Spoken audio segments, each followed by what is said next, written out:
My name is Steve Watson. I'm a national representative with the Canadian Auto Workers Union in education. I've also recently become the staff liaison to the Employee Family Assistance Program of the CAW, also known historically as the Substance Abuse Program. So if you're abusing any substances tonight, know that I'm watching.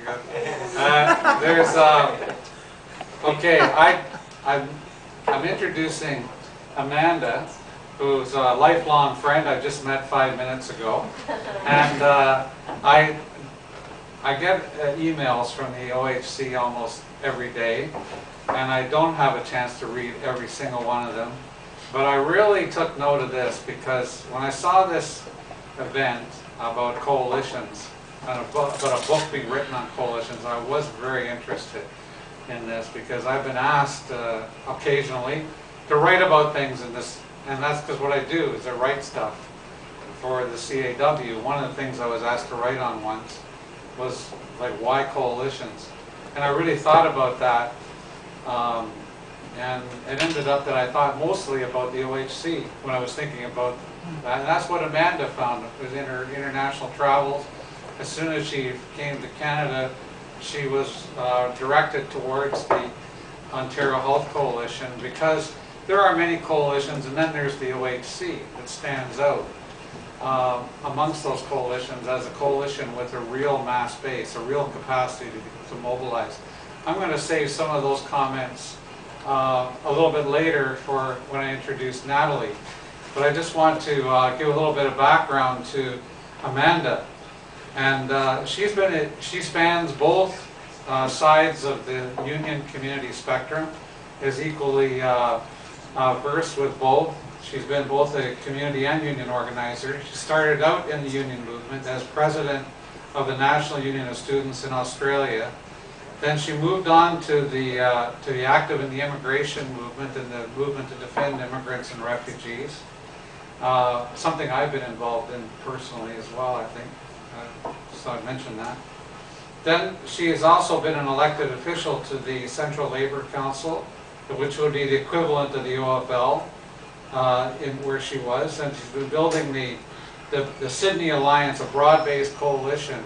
So she's obviously the author of the book that we've come to buy and read and learn more about. So let's hear a warm welcome for Amanda.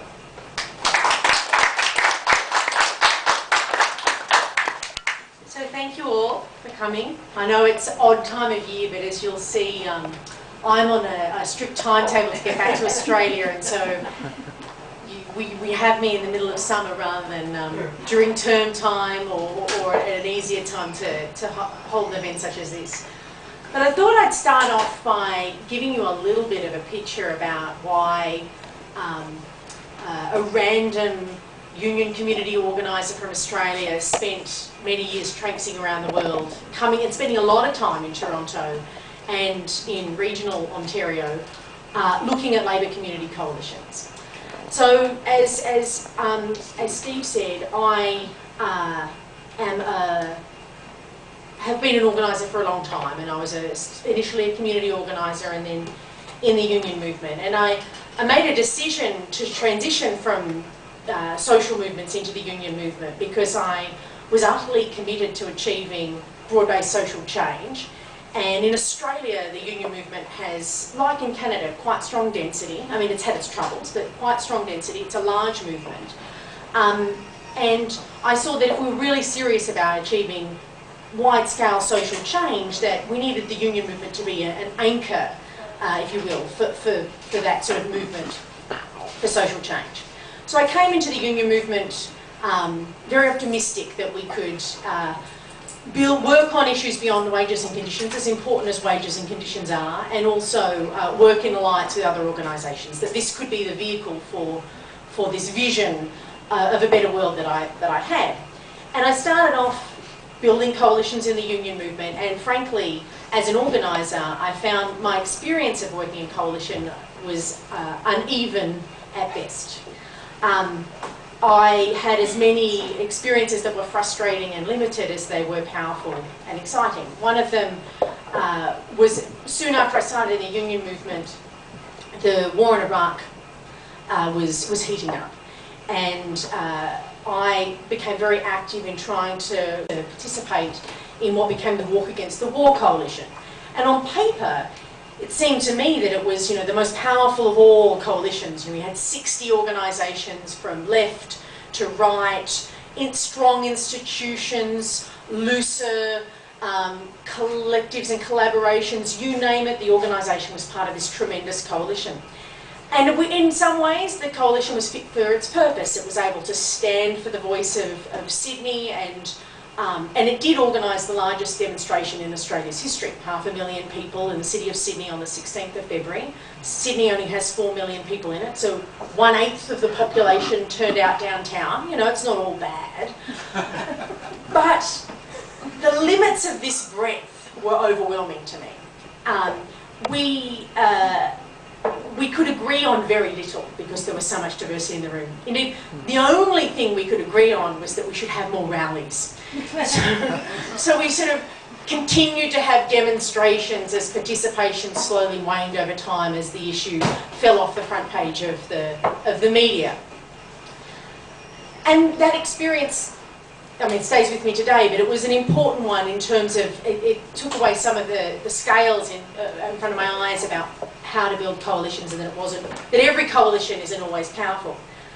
A couple of days after I was at that mass demonstration, that 500,000 person demonstration, I was, as a committed anti-war activist, I went along to another event I'd heard about to hand out leaflets for the next rally. That's what we did so well at the Walk Against the War Coalition. And it was this event at Sydney Town Hall. And it was quite different. It was organised by a coalition, but it was quite different from the one that I'd been participating in. Instead of 60 organisations and extraordinary diversity, actually was an event that only was organised by 6 organisations. It was a public education coalition event, and it just had the teachers' union, school principals and school teachers. They were the only organisations putting it together, 6 organisations in total, but they'd turned out 1,000 of their members for a public education forum in the city. And instead of just being a demonstration, it was a very strategic event. There were 1,000 people in the room who were voicing their opinions and thoughts about public education, but on the stage were the decision makers, the politicians from each of the major political parties, and it was only 6 weeks until the next state election in New South Wales. It was very strategically timed. And the event itself came after a 15-month inquiry into public education that had identified a bunch of key demands, proactive demands, for the future of public education. And in the room, the teachers, the parents and the principals were grilling the politicians on the stage about their specific issues. And contrasting that experience of seeing a coalition that was less in terms of organisations, but more in terms of participation of union and community members, and also that it was far more longer term and more strategic than the one I'd been involved in, gave me real food for thought. And over the coming months and years, as it turned out, I reflected a lot on the contrast between those two experiences. And what it taught me was that it was possible to build powerful coalitions, because I'd seen one. But that what is essential is that we need to understand that clearly there are strategies, rules and lessons that organisers can learn about what makes a coalition successful compared to what makes a coalition weak. And I made a commitment during that period that I was going to be part of a process to go and find out what some of those lessons were. And as an organiser, I knew that the only way to effectively do that was to go and talk with and learn from other organisers across the world who had had similar experiences and reflections on their own involvement in coalitions. So I engaged in a long period of research, first starting in Australia, and I ended up researching and writing up that story the Public Education Coalition. Then journeying to Canada and as was described, found the Ontario Health Coalition and researched it over a 3-year period. And also to Chicago and looked at a fascinating campaign and coalition called the Grassroots Collaborative, who was quite different from the other two coalitions. It was a multi-issue coalition that ended up successfully waging a campaign that changed the working conditions of Walmart workers. Hasn't happened a lot in the United States, changing the conditions of Walmart workers, but this interesting coalition campaign that's written about in the book had some successes there. And the purpose of all of that research was to come up with some of these lessons and strategies. And it was interviewing the 50 or so people who I interviewed with the Ontario Health Coalition and hundreds of others in the other two coalitions that helped form some of the lessons that are put together finally in this book. But you know, just I guess so you know, while I did do this research and I spent some time in the academy to do it, I actually have over the last 3 years gone back to organising, and in Sydney I'm 3 years into building a broad-based coalition called the Sydney Alliance. It has religious organisations, unions and community organisations involved, and we're putting some of these lessons into practice too, many of the lessons that I've learned from coalitions such as the Ontario Health Coalition. So we're taking the story back and telling the story of this success back overseas. And in a sense, that's the purpose of the book, is to tell, not just tell good war stories, but to actually draw out, well, as good as the war stories of the Ontario Health Coalition are, don't get me wrong, but also to actually draw out some of these lessons. So one of the centrepieces of the book, and certainly the Canadian centrepiece of the book, is the story of this tremendous coalition that many of you here are part of, called the Ontario Health Coalition. And in a sense, the book writes up your story. You know, it doesn't happen that often that the stories of social movement organisers are written up. But I write up 5 years of campaigns and briefly about 5 years of prehistory of the coalition. I talk about I talk about the prehistory of what led to some of the successful campaigns that have happened in the last 10 years, and particularly I document the Save Medicare campaign from 2001 to 2002 and 4 or 5 years of this ongoing battle around public-private partnerships, or P3s as I learned to call them when I was here, that we've seen across Ontario. What it draws out is some of the remarkable lessons and experiences of what the Ontario Health Coalition has learned over that period of organising. To me, the most interesting lesson, and for those who are involved, you'd be very aware of this, but the most interesting thing I learned about the Ontario Health Coalition was how, as an organisation, it captured and worked with scale.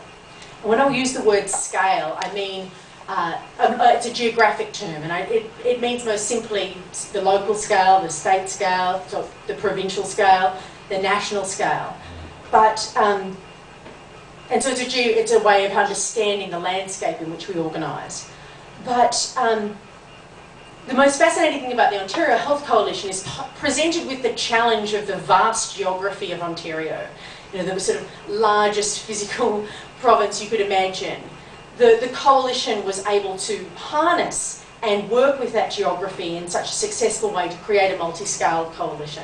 A coalition that could operate centrally and take action at the province, sometimes at the national scale, but it did this through building local town-based and city-based coalitions that were dotted across the province. And the sort of idiosyncratic nature of Ontario teaches many coalitions, I believe it teaches all coalitions about the potential and power of multi-scale, the need to act at multiple levels to really be able to move an agenda. And the creativity and the deep roots of this multi-scale power were fascinating to me, because while they were organised by the Health Coalition from about 1999 onwards, they had deep roots in Canadian politics, and particularly deep roots in progressive politics in Ontario. You know, they learned from the experiences of the Days of Action, and as a movement they gained strength from the labour movement, in particular. Canadian auto worker activists in and around Windsor and Thunder Bay were the first ones to come up with the idea that they needed that health campaigning needed to happen locally in order to be able to actually move an agenda across the whole province rather than just being something that was only present in Toronto. And then those health coalitions received a shot in the arm, in a sense, because of the threats of privatisation from the Conservative government in Ontario from the Harris government through '96 onwards. Because in response to some of those, to the threats of privatisation, an inquiry was set up, not unlike the inquiry that I documented in Australia, that went around the state, setting up around the province, I apologise, setting up local coalitions that was organised people to participate. And it was remarkable how the coalition, I mean, for you it's your bread and butter, for those who are involved in the Ontario Health Coalition, it's your bread and butter, but as an outsider, it was an amazing thing to watch how the coalition was able to work with the geography of what it had in different ways over time. The State Medicare campaign that many of you were involved in, and some of you may have witnessed through 2001 and 2002, gave one take on this use of multi-scaled action, where in order to be able to build a national movement in defence of Medicare, the coalition knew that it had to collect hundreds of thousands of voices, and that couldn't be done through the way in which, say, the Labor movement would have traditionally done, or which would have been through mass demonstration. That would have been too momentary, too transitory to be able to sustain political influence. So they decided to collect petitions. But you can't collect petitions out of a centrally coordinated coalition that meets just in Ontario.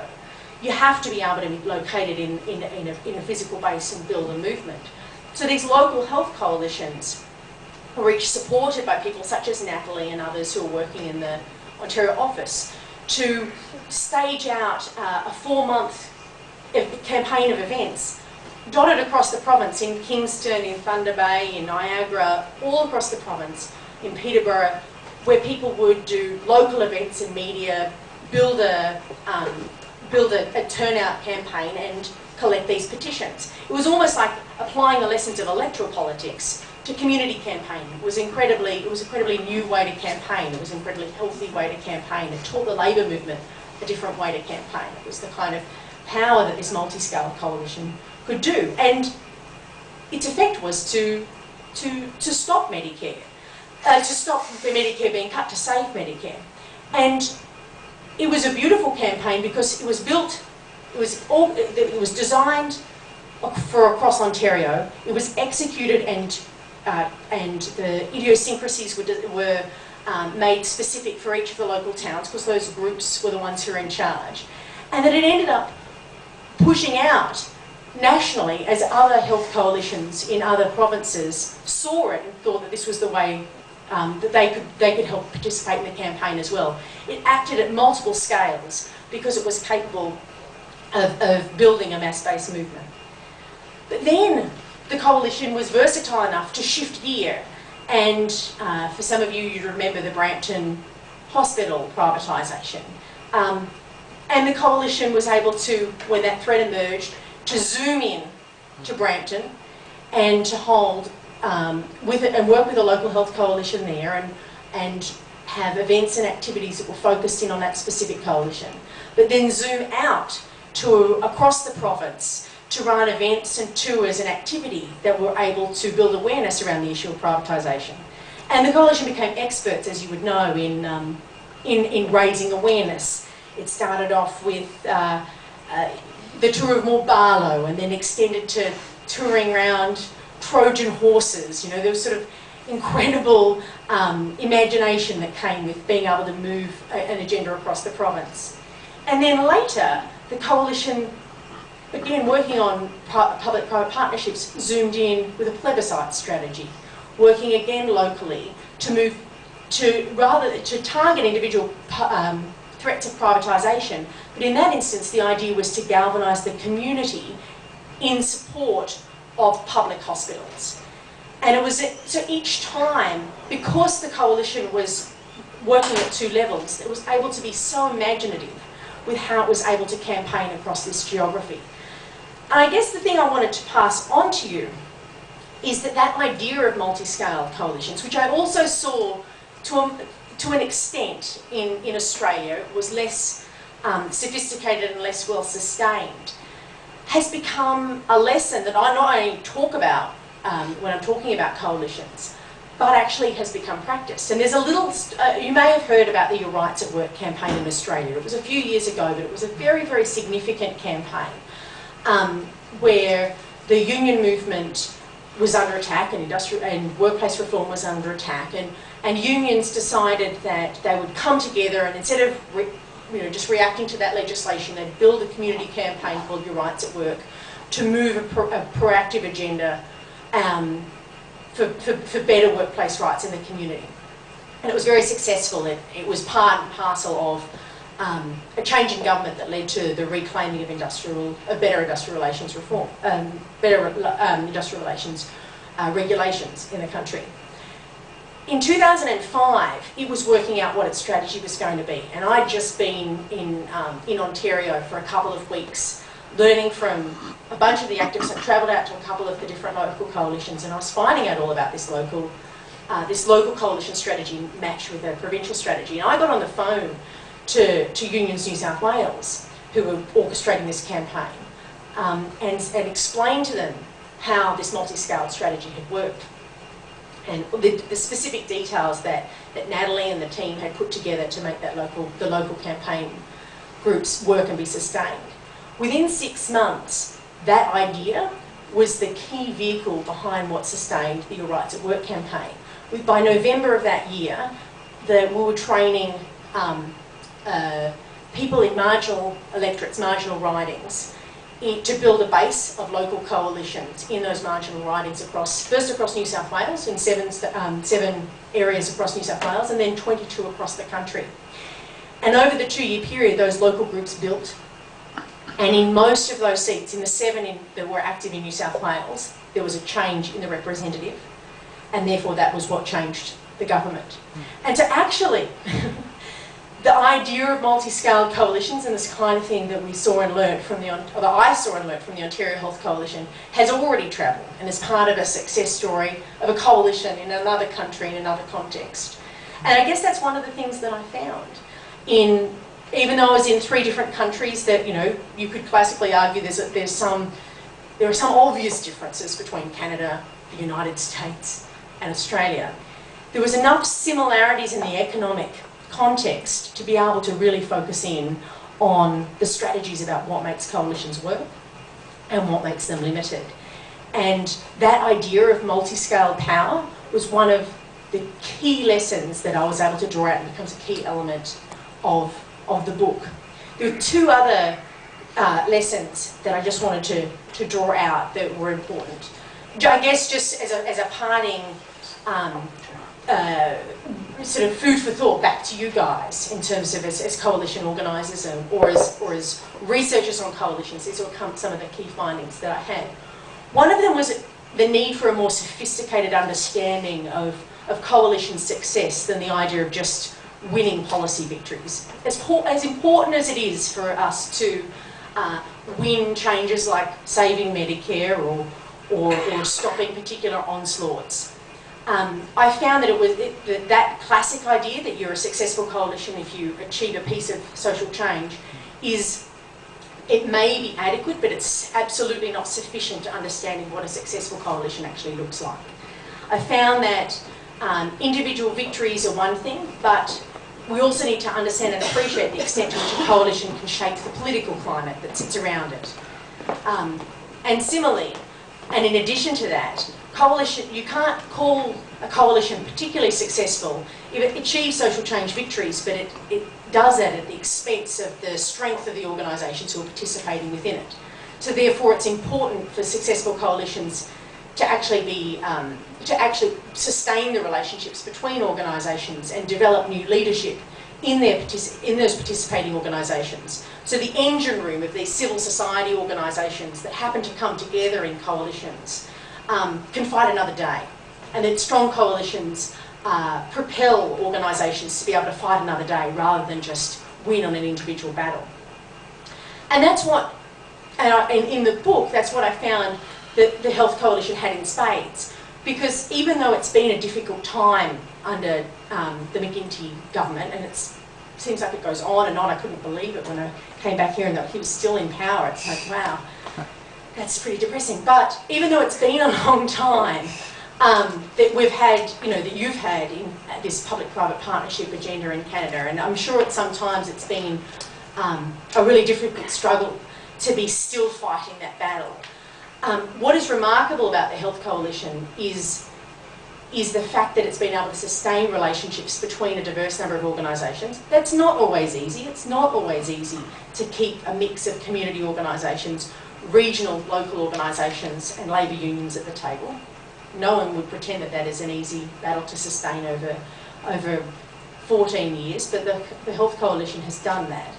And also, because of these local groups where people actually can take control over campaigns, where it's not just about the leaders running the campaign, but it's a space for activists, community activists to come together, that there's a space for actually developing leadership inside of all of this activity.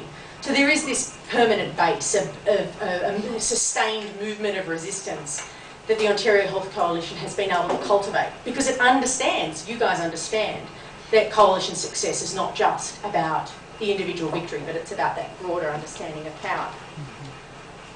But I guess there are a couple of, I'm going to leave you with two thoughts, I guess, two challenges about coalition power that I identified in the book, because I think there's no point.